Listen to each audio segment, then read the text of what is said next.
तो आप ऐसे ये मत समझना कि हम तो गांव के हैं, हमें क्या भगवान मिलेगा। जब जनाबाई जो कंडे बनाती थी और कंडे में से उसने नाम भगवान का प्रकट कर दिया, तो क्या हम नहीं कर सकते? तो अपने आप को कभी भी कमजोर मत समझना, साधारण मत समझता। अरे जितने भी भक्त हुए ना बंधुओं, उनको लोगों ने पागल समझा। क्या सुदामा जी को पागल नहीं कहा? द्वारका वासियों ने कहा ना। क्या मीराबाई को पागल नहीं कहा? क्या जनाबाई को पागल नहीं कहा? क्या तुलसीदास को पागल नहीं कहा? सबको पागल कहा। लेकिन बंधुओं, जब जब जिस भक्त को पागल कहा गया, वही भक्त का नाम आज कलयुग में हम सभी लेते हैं। कई ऐसे भक्त हुए। तुलसीदास जी के जीवन की एक घटना में बताऊं, नाम याद आ गया तो मैं आपको कह दूं कि जब तुलसीदास जी महाराज वृंदावन गए, सत्य घटना बता रहा हूं मैं, जितनी भी बता रहा हूं। जब वृंदावन गए तो राम जी के भक्त थे, लेकिन कृष्ण अनुराग भी बहुत था। जब दर्शन किया बिहारी जी का, तो उनके चरणों में तुलसीदास जी महाराज का चित्त चिपक गया। इनके एक समकालीन संत थे जिनका नाम हुआ नाभाजी महाराज, और जिन्होंने एक बड़ा सुंदर शास्त्र हमें दिया जिसका नाम हुआ भक्तमाल। भक्तमाल चरित्र, जो चरित्र हैं सभी भक्तों के, वो चरित्र जो पुस्तक के जो ग्रंथ है वो नाभाजी महाराज ने ही दिया। तो जब तुलसीदास जी महाराज गए तो नाभाजी के आश्रम पर ठहरे हुए थे। नाभाजी के यहाँ नियम था, रोज भंडारा चलता था और संत आते थे, प्रसादी पाते थे। तुलसीदास जी महाराज एक दिन संध्या इत्यादि के लिए बाहर नदी के तट पर गए, यमुना के तट पर गए। वहां पर उन्होंने यमुना के तट पर संध्या इत्यादि के कार्य किए, और इधर नाभाजी महाराज के यहाँ भंडारा चालू हो चुका था। जब भंडारा चालू हो चुका था, तुलसीदास जी महाराज थोड़े संध्या इत्यादि में थोड़ा उनको विलंब हो गया, और जो उनका परिसर था, आश्रम परिसर नाभाजी महाराज का, वो पूरा परिसर संतों से भरा हुआ था। लाइन लगी थी, सबकी पंगत पड़ी हुई थी। अब जब पंगत पड़ी हुई थी, इनको भी प्रसाद पाना था, तो ये तुलसीदास जी महाराज कहाँ आकर बैठ गए? जहां पर सब संतों की जूते चप्पल जहां पर रखे हुए थे, वहां तुलसीदास जी महाराज जाकर बैठ गए। क्योंकि इनको जगह नहीं मिली तो वहीं इन्होंने स्थान ले लिया। अब जब वहां पर पंगत लगी हुई थी, तो एक युवक जो वहां पर खीर परोस रहा था, सभी को खीर दे रहा था। वो खीर परोसते परोसते जब पंक्ति के अंत में आया, तो तुलसीदास जी महाराज को देखा, और देखा तो बड़ा उसको ऐसा लगा कि ये संत होते हुए जूते चप्पल के बीच में बैठा है। लेकिन संत का स्वभाव तो ऐसा ही होता है, जहां जगह मिले वहां पर बैठ जाते हैं। उस युवक के हाथ में बाल्टी थी, वो खीर परोसता हुआ आगे गया और तुलसीदास जी महाराज से पूछा, क्या आप भी प्रसाद पाएंगे? बोले हाँ भैया, हम भी प्रसाद लेने ही आए हैं, बिल्कुल पाएंगे। तो आपका पात्र कहाँ है? जरा आपका पात्र दीजिए, मैं उसमें खीर दूंगा। क्योंकि पहले का नियम था, जो संत रहते थे ना, वो अपना पात्र साथ में लेकर चलते थे। पात्र की व्यवस्था पहले समिति के द्वारा या मंडल के द्वारा नहीं की जाती थी, सब साथ में लेकर आते थे, ये पहले का नियम था। अब तुलसीदास जी महाराज से कहा कि आपका पात्र कहाँ है? आप पात्र तो लेके आओ जल्दी से जाकर।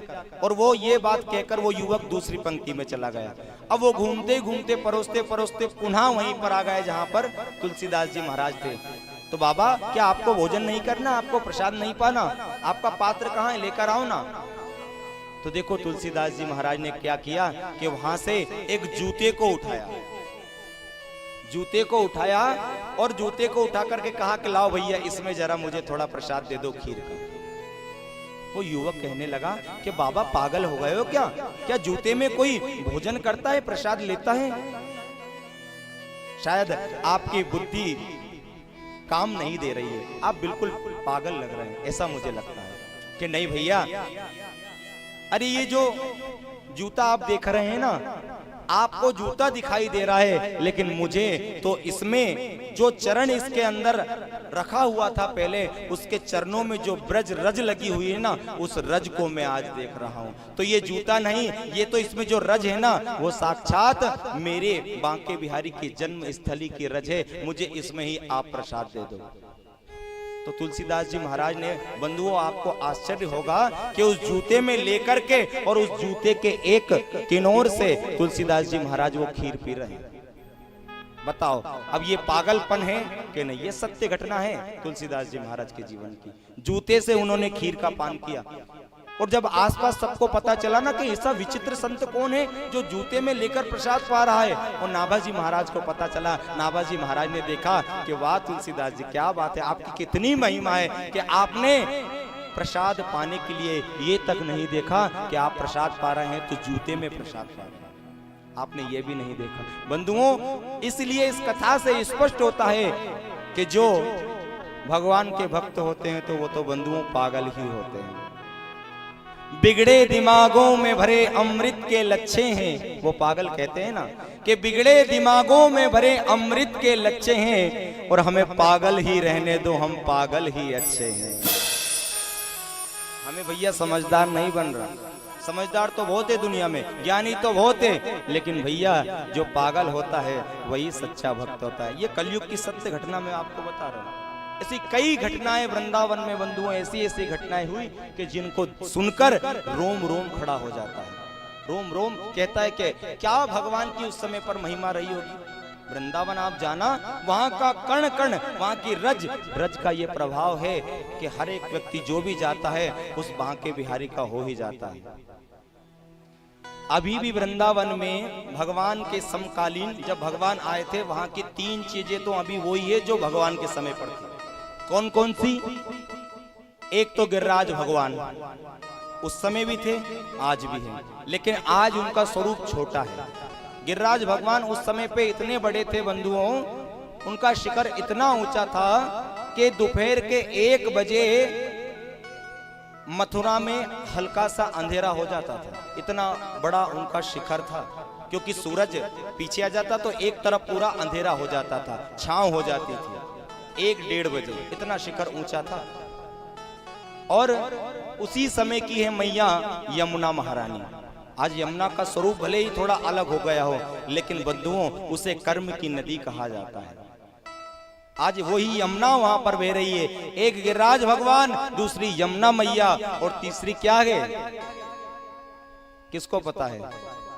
तीसरी है वहां की रज, वहां की मिट्टी जो उस समय थी। भले ही आज कितने ही महल बन गए हो, भले ही आज कितने ही घर बने गए हो, धर्मशाला बन गई हो, लेकिन बताओ बंधुओं क्या कभी मिट्टी बदली?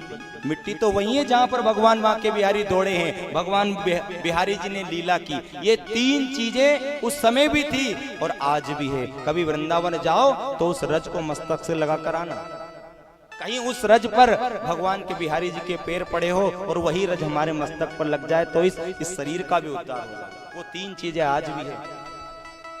और उनमें से एक की पूजन तो हमने कल की थी, गिरिराज भगवान की थी ना, बड़ा हर्ष हुआ था, हमने गाया भी था।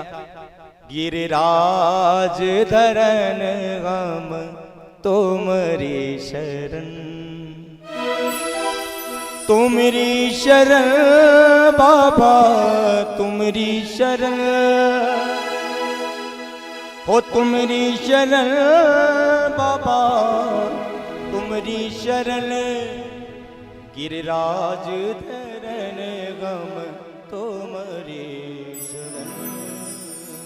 हम उनकी शरण आए थे। जब इंद्र को पता चला ना कि ब्रज में इंद्र की पूजन तो बंद हो गई और कन्हैया ने गिरिराज भगवान की पूजन करवाई, उस गिरिराज पर्वत की पूजन करवाई। और ये किसने जाकर बताया मालूम है आपको? नारद जी महाराज ने। क्योंकि भैया इंद्र का मान तो मर्दन करना ही है, उसके अहंकार को तो तोड़ना है ना। नारद जी ने कहा इंद्र तुम्हें पता भी है कि तुम्हारी पूजन बंद हो गई और गिरिराज की पूजन होने लगी है ब्रज में? क्या अच्छा, तो मैं क्या ब्रज को डुबा दूं? कि भैया मैं ये नहीं कहता तू डुबा या कुछ भी कर, लेकिन मुझे तो तुझ तक संदेश पहुंचाना था और मैंने पहुंचा दिया। अब तू जान और तेरा काम जाने। तो इंद्र ने अपने मेघों को बुलाया और मेघों को आदेश दिया कि सावधान मेघों, मैं तुम्हें आदेश करता हूँ, आदेश देता हूँ कि तुम इतना ब्रजमंडल में वर्षा करो कि ब्रजमंडल पूरा डूब जाए और वो सारे गोपीगाल ग्वाल सभी डूब जाए, यहाँ तक कि जिसने पूजन करवाई वो भी डूब कर मर जाए। अगर एक भी बच गया उनमें से तो फिर तुम्हारी खैर नहीं। ये इंद्र के शब्द थे, एक भी नहीं बचना चाहिए। कि ठीक है चिंता मत करो, अभी जा रहे हैं महाराज। और इतना भयंकर वहां पर वर्षा हुई है, इतनी भयंकर वहां पर पानी आया है कि जो वर्षा प्रलय काल में होती है ऐसी हाथी के सूंड के समान वर्षा उस ब्रजमंडल में हुई है। भयंकर गड़गड़ाहट हुई, बिजली का शब्द हुआ और उस बिजली के शब्द से सभी गोपी ग्वाल डर गए। कल भी ऐसा ही शब्द हुआ था यहाँ पर, और जब भयंकर शब्द होने लगा ना तो सभी गोपी ग्वाल डर गए। तो बचाओ हे कन्हैया, अब तो बचा लो कन्हैया, अब तो हमें डर लग रहा है। वो पूरे ब्रजवासी, वो गोपी, वो ग्वाल, माँ यशोदा, बाबा नंद, सभी कन्हैया से कहते कन्हैया तूने बहुत बुरा किया, देख हमने कहा था ना कि वो इंद्र नाराज हो जाएगा। बोले बाबा चिंता मत करो आप, जिसकी पूजा हमने की है ना अब यही हमारे रक्षा करेंगे। खेत खलिहान और पूरा ब्रज आज पानी पानी उसमें पूरे ब्रज में फैल चुका था, ये स्थिति रही। अब तो कन्हैया बचा लो कन्हैया, अब हम तेरी शरण में आ गए। सब डरने लगे, घबराने लगे बंधुओं। लेकिन जीवन में भगवान ये कहते हैं कि कभी घबराना मत। मुसीबत तो सबके जीवन में आती है, किसके जीवन में मुसीबत नहीं आई। लेकिन भगवान कहते कि चिंता मत करो। जब हमने गिरिराज की पूजन की तो हमारी मदद भी कौन करेंगे, ये गिरिराज ही करेंगे।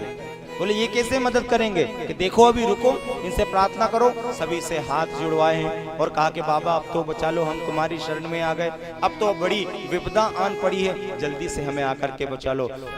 तो भगवान बांके बिहारी ने क्या किया, एक तरफ तो सब प्रार्थना कर रहे हैं और भगवान बांके बिहारी ने उसी समय पर अपने जो छोटी उंगली है, कन्नी उंगली है, इसके नख पर भगवान ने आज धीरे से गिरिराज भगवान को उठाया और उठा करके आज सभी को बुलाया है कि आ जाओ और आकर के इन गिरिराज भगवान के नीचे खड़े हो जाए। गिरिराज भगवान को उठाया और सभी गोपी और ग्वालों ने जोर से जयकारा लगाया, बोलिए गिरिराज भगवान की जय। गिरिराज भगवान को उठा करके सभी से कहा कि आ जाओ पास में। और गीता में भी भगवान कहते हैं ना कि सब कुछ छोड़ करके, समस्त धर्मों को छोड़ करके जो एक भागवत धर्म के ओर आता है वही श्रेष्ठ होता है। सर्व धर्मान परित्यज्यन्ते मामेकम शरणम व्रजा। आप सब मेरी तरफ आ जाओ, मेरे पास आ जाओ। तो सभी गोपी ग्वाल भगवान के पास आकर खड़े हो गए। बोले कन्हैया ये क्या आश्चर्य हुआ, तूने तो ये इस गिरिराज को उठा लिया, अरे इतना वजन तूने कैसे धारण कर लिया। बोले आप तो सब प्रार्थना कर रहे थे और मुझसे है ना गिरिराज भगवान ने कान में आकर कहा कि मैं बिल्कुल हल्का हो गया हूँ, अब जल्दी से एक काम करो, हाथ लगाओ, लठिया लगाओ और उठा लो। मुझसे कहा तो मैंने सीधे हाथ लगा दिया और देखो ना अब तुमने भी तो हाथ लगा रखा है। भैया ये मेरा बल नहीं है, ये तो आप सभी का बल है। बोले कन्हैया हमें तो लगता है कि तू भगवान है, जो इतना वजन तूने धारण कर रखा है। कि नहीं भैया मैं भगवान नहीं हूँ। तो इस तुझ में इतना साहस कैसे आया, इतनी शक्ति कैसे आई, जरा ये तो हमें बता दे, तूने कैसे गिरिराज को उठा लिया। तो भगवान कहते हैं कछु माखन को बल बड़ो और कछु गोपिन करी सहाय, श्री राधा जू की कृपा से मैंने गिरवर